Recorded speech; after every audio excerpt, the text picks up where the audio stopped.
The Three Little Pigs. This is an English fairy tale retold by Fiona Annie Steele, 1922. Now, general vocabulary. Lazy. Lazy is when you don't want to do anything, so just want to relax.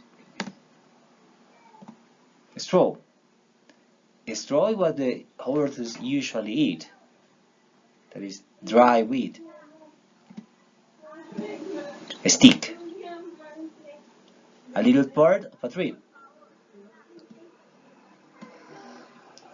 Bricks. The material of the walls. A fireplace. Chimney.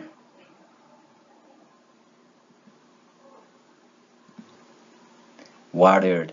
And in this case, watered is going to mean that something is delicious, so your mouth is watering.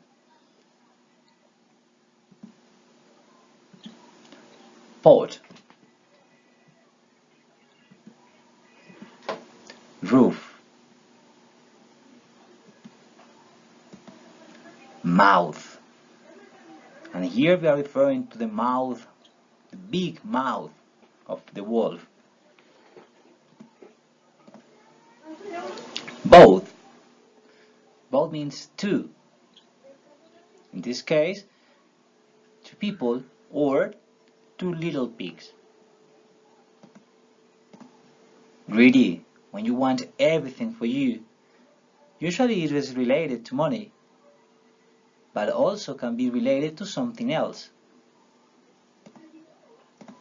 Frightened. When you are afraid of something.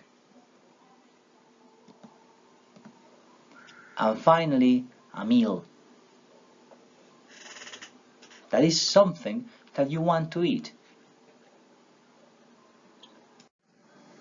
Now I'm going to mention some verbs that are going to appear and later they will be evaluated. So feed and the past is fed. Here you can see the difference between regular and irregular verbs. Remember that a regular verb, the only thing that you need is to add ed at the end of the regular verb, and this is going to be the past form of the verb. In irregular verbs, however, the form change. Sometimes it just change a little, or sometimes it just change more. Let's start. Feed, fed. That means when you give food. See, and his past saw. Begin, began. That means to start. The present have, had. That means that you possess something. Send, sent. Sing, sung. The verb to be, in the present it is am, are, or is, but in the past is was or were. The verb knock, it is a regular verb. You got the ed at the end. This is knock. Blow. When you just throw air through your mouth, like the person ran away, so that means to escape, hide, and pass heat. That is what you do when you don't want to be found. Smell, smelled. And finally, eat and eaten.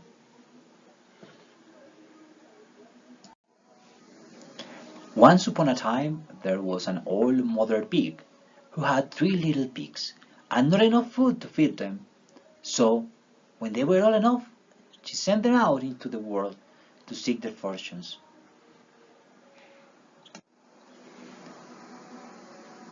The first little pig was very lazy. He didn't want to work at all, and he built his house out of straw. The second little pig worked a little bit harder, but he was lazy too, and he built his house out of sticks.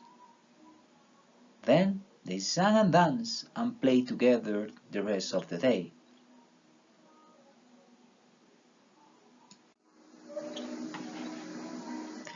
The third little pig worked hard all day and built his house with bricks. It was a strong house, complete with a fine fireplace and a chimney. It looked like it could withstand the strongest winds.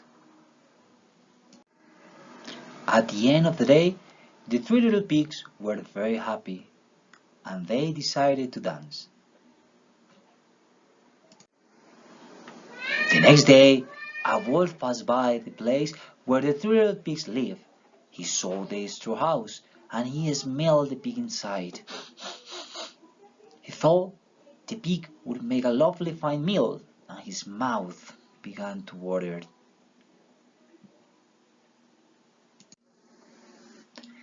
He knocked at the door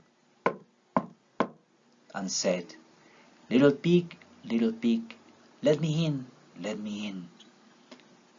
But the little pig saw the wolf's big paw through the keyhole, so he answered back, "No, no, no, no by the hairs on my shinny shin shin."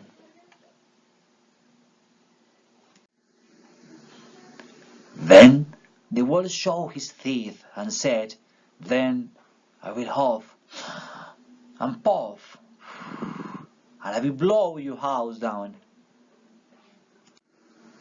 So he huffed and he puffed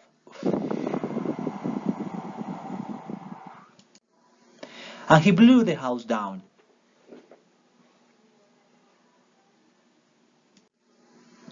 The wolf opened his jaws very wide and beat down as hard as he could, but the first little pig escaped and ran away to hide with the second little pig.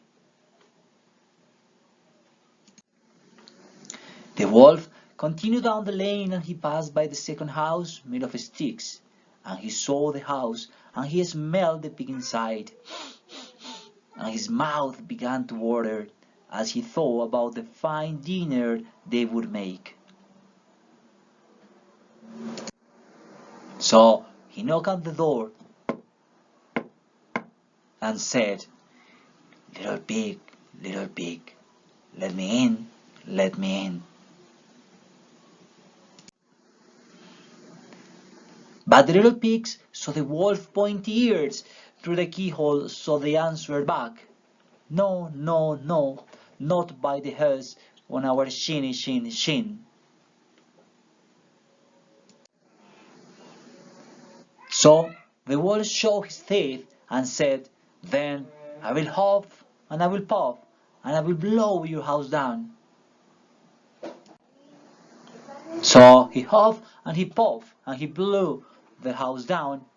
The wolf was greedy and he tried to catch both pigs at once, but he was too greedy and got neither.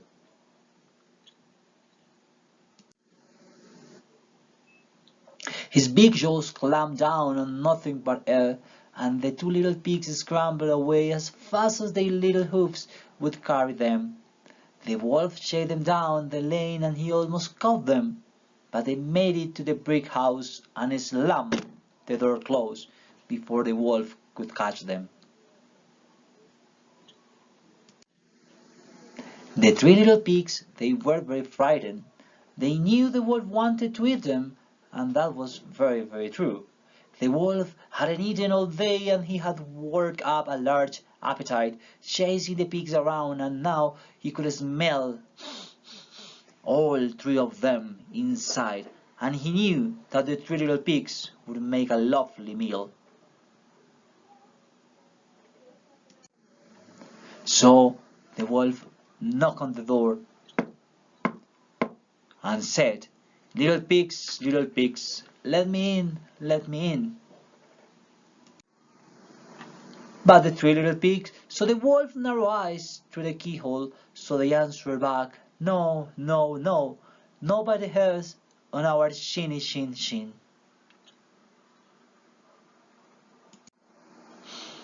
So the wolf showed his teeth and said, "Then I will hop, and I will pop, and I will blow your house down."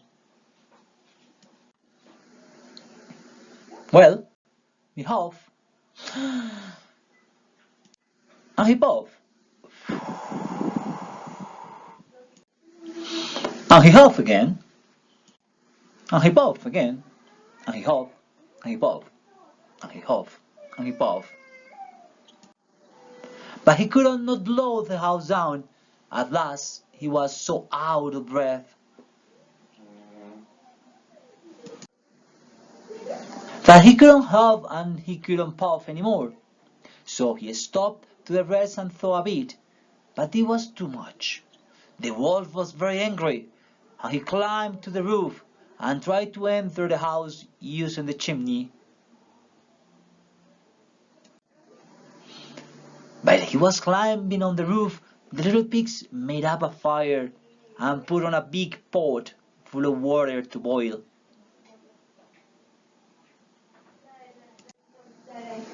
Then, just as the wolf was coming down the chimney, the three little pigs pulled off the lid, and plop!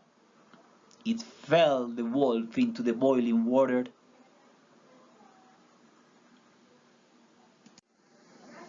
So, the little piggy put on the cover again and boiled the wolf up, and the three little pigs ate him for dinner. Because that is the way that actually the tale ends, with the three little pigs eating the wolf.